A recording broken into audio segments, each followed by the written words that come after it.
Friends, Dharmasthala కర్ణాటకలో Dharmasthala case గురించి మనం ప్రత్యేకంగా చెప్పాల్సిన అవసరం లేదు.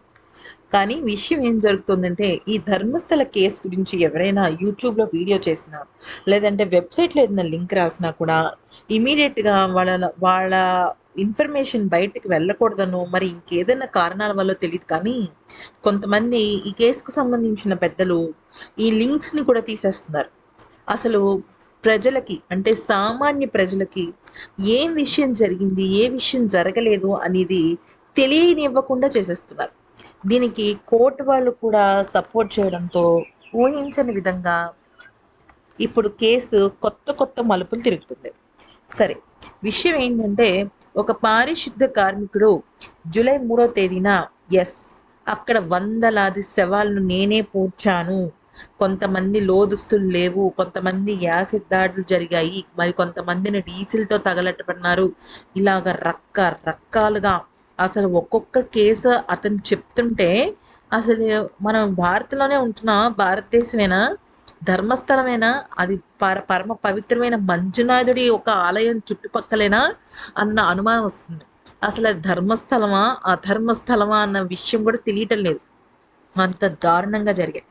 అయితే సౌజన్య కేసు ఒక విషయం అయితే, సౌజన్యది అట్లీస్ట్ అక్కడ ఒక శవమైనా దొరికింది. కానీ అనన్య భట్ అని 2003 ఆ ప్రాంతాల్లో, దాదాపుగా 22 సంవత్సరాలైంది. ఆమె అప్పటికే ఆ మణిపాల్లో కస్తూరిబా అనే కాలేజ్లో చదువుతుంది. ఆ అమ్మాయి మెడికల్ కాలేజ్లో చదువుతుంది. అయితే ఆ అమ్మాయి మామూలుగా టూరింగ్కి వెళ్ళింది. సాధారణంగా టూరింగ్స్కి వెళ్తూ ఉంటారు పుణ్యక్షేత్రాలకి వాటికి. అలాగే ధర్మస్థల దగ్గరికి వెళ్ళింది. ధర్మస్థలకి వెళ్ళిన తర్వాత ఆ అమ్మాయి మాయమైపోయింది. అసలు ఆ అమ్మాయి ఏమైంది, ఎక్కడుంది, ఏమీ తెలియదు. అసలు ఆ అమ్మాయి గురించి ఎవ్వరికీ తెలియదు. ఆ అమ్మాయి కనిపించకుండా పోయింది. 22 సంవత్సరాల నుంచి వాళ్ళ అమ్మగారు పోరాడుతున్నారు. అయితే వాళ్ళ అమ్మగారిని చూస్తే నిజంగా జాలి వేస్తుంది ఫ్రెండ్స్. ఏంటో తెలుసా ఆవిడ పోరాటం, కనీసం వాళ్ళ అమ్మాయి అస్థిపంజరం దొరికితే ఇప్పటికైనా అంత్యక్రియలు చేసుకుంటానని. అంటే అంత దారుణమైన పరిస్థితిలో ఉంది పాపం ఆవిడ. ఆవిడ్ని కూడా కొట్టారు, ఆవిడ్ని కూడా కిడ్నాప్ చేసి కొట్టేశారు.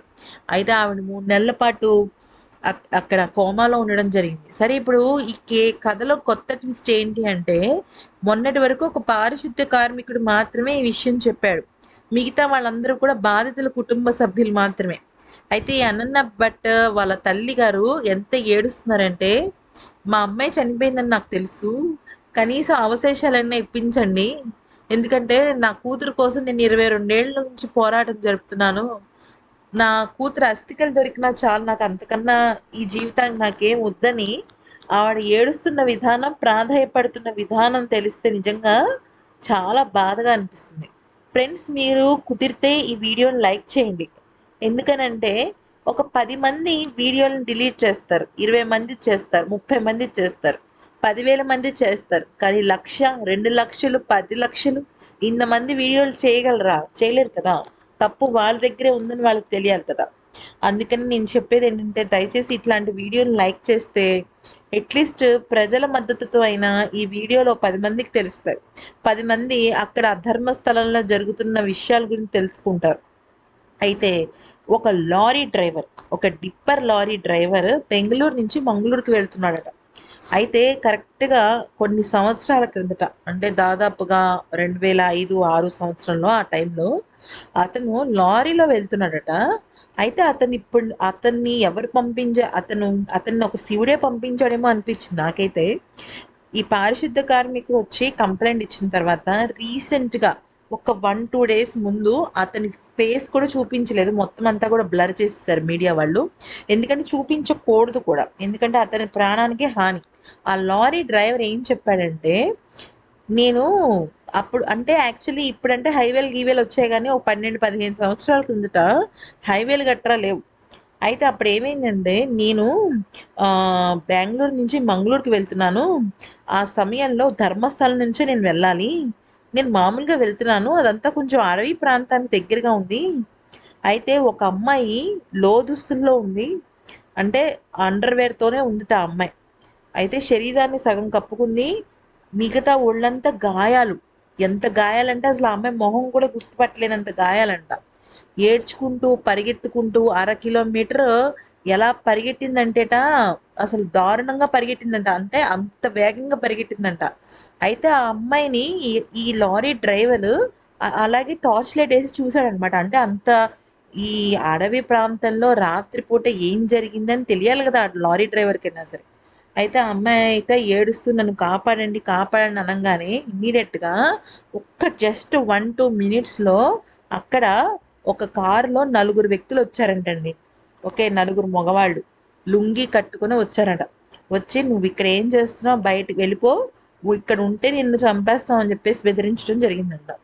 అయితే ఆ లారీ డ్రైవర్‌కి చాలా భయమేసింది. ఎందుకంటే అక్కడ ఎవ్వరు లేరు. ప్లస్ అడవి ప్రాంతం. ఏం జరుగుతుందో తెలియని పరిస్థితుల్లో అతనున్న బట్టి అతను అక్కడి నుంచయితే జరిగాడు కానీ అక్కడ ఏమైందంటే టాయిలెట్ పోసుకుందాం అని చెప్పి దిగాడనమాట.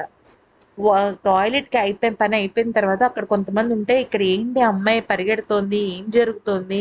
అని అంటే అక్కడ ఎవరు ఏం మాట్లాడలేదు. ఇతను గూడా వెళ్ళిపోతుంటే, ఆ నేత్రావతి నది అంటే ఆ గుడికి కొద్దిగా ఒక 3 కిలోమీటర్ల దగ్గర వందలాది శవాలంట అలా పడున్నాయంట. అయితే అది చూసి అతనికి భయమేసింది. ఏం చేయాలిరా భగవంతుడా! ఏంటిది? నేను ఎవరికి చెప్పుకోవాలి గోడు బాబోయ్! ఇక ఈ రూట్‌లో ఎలా రావాలిరా అని అక్కడి నుంచి ఎళ్ళిపోయాట. అయితే ఇప్పటికి గూడా అతను ఏం చెప్తున్నాడంటే, ఆ రోజు రాత్రి ఏం జరిగిందో నేను ఇన్నేళ్లైనా దాదాపుగా 18 సంవత్సరాలైనా నేనింకా ఆ విషయాన్ని నేను గుర్తుపెట్టుకున్నాను అని అంటున్నాడు. అంటే ఎంత దారుణమైన సంఘటన అక్కడ జరిగుంటుందో మీరు అర్థం చేసుకోవాలి. అయితే ఫ్రెండ్స్ ఈ కేస్ ఎంత పెద్ద వాళ్ళ చేతుల్లోకి వెళ్ళిపోయిందంటే, ఏ కేసైనా సరే మీడియాలో చాలా విస్తృతంగా మనం వీడియోలవి పెట్టుకుంటూ ఉంటాం. కథనాలు చదువుతూ ఉంటాం. దానికి సంబంధించి ఆహ్, ఆ కేస్ డెవలప్‌మెంట్స్ కూడా చదువుతూ ఉంటాం. చూస్తూ ఉంటాం. కానీ ఆ కేస్ డెవలప్‌మెంట్స్ కానీ, వీడియోలు కానీ మనకెక్కడా కూడా కనిపించవు. అయితే దీనికి సంబంధించి ఒక యూట్యూబర్ సమీర్ ఎండీ అనే వ్యక్తి ఏఐ ద్వారా చేస్తే అతని పైన కోర్ట్ కేసేసి 10,00,00,000 పరువు నష్టం దావా కూడా వేశారు. ఇవన్నీ చూస్తుంటే అసలు ఈ కేసులో ఎంతవరకు న్యాయం జరుగుతుందో తెలియట్లేదు. అయితే ఈ కేస్ అప్డేట్ ఏంటంటే స్పెషల్ ఇన్వెస్టిగేషన్ పోలీస్ వాళ్ళు రంగంలోకి దిగారు. సిట్ అనమాట వాళ్ళు. సిట్ వాళ్ళు రంగంలోకి దిగారు. ఆ సిట్‌లో ఈ కేసుని తీసుకున్న వాళ్ళందరూ చాలా నిజాయితీ గల పోలీస్ ఆఫీసర్స్. అంటే ఎక్కడా కూడా వాళ్ళకి ట్రాక్ రికార్డ్ గాని, అవి గాని అద్భుతంగా ఉన్నాయనే చెప్పుకోవాలి. అయితే వాళ్ళు ఇప్పుడు కేస్‌ని టేకప్ చేశారు. వాళ్ళు ఏం చేశారు అంటే, ఇప్పుడు గతంతో వాళ్ళకంటే గతంలో వాళ్ళు ఎఫ్ఐఆర్ ఫైల్ చేశారా? ఏం చేశారనే విషయాన్ని పక్కన పెట్టేస్తే, ఇప్పుడు వస్తున్న ప్రత్యక్ష సాక్షులు ఏం చెప్తున్నారు అనేది కూడా పెద్ద మ్యాటరే. అయితే ఈ లారీ డ్రైవర్ ఒక సాక్ష్యం కూడా ఇప్పుడు అత్యంత కీలకమనే చెప్పుకోవాలి. మరోవైపు ఈ స్పెషల్ కేస్‌లో ఈ శానిటేషన్ డిపార్ట్మెంట్‌కి సంబంధించిన వ్యక్తి కూడా ఖచ్చితంగా దీనిలో ఏం చెప్తాడు ఏంటనేది కూడా మనం చూడాలి. ఫ్రెండ్స్ ఇది ఒక ఒక ఒక మిస్టరీ కేస్ అని చెప్పాలా? అంతకన్నా ఎక్కువనే చెప్పాలి. కళ్ళ ముందే అన్ని తప్పులు జరుగుతున్నాయి. కానీ అందరు నోళ్ళు నొక్కేస్తున్నారనమాట. చాలా దారుణమైన పరిస్థితిలో ధర్మస్థలం ఉంది. ఆ మంజునాథుడే దీనికొక ముగింపు చెప్పాలి. ఇంతమంది ఆడపిల్లలు అందులోనూ మైనర్ వాళ్ళందరూ 18 పిల్లలు చాలా దారుణంగా ఏడుస్తూ అక్కడ చాలా నీచమైన మరణాన్ని పొందారు. ఆ భగవంతుడే కథలు రావాలనిపించింది నాకైతే ఈ బాధలన్నీ వింటుంటే. ప్లీజ్ ఫ్రెండ్స్ ఈ వీడియోని షేర్ చేయండి, లైక్ చేయండి, సబ్స్క్రైబ్ చేయండి.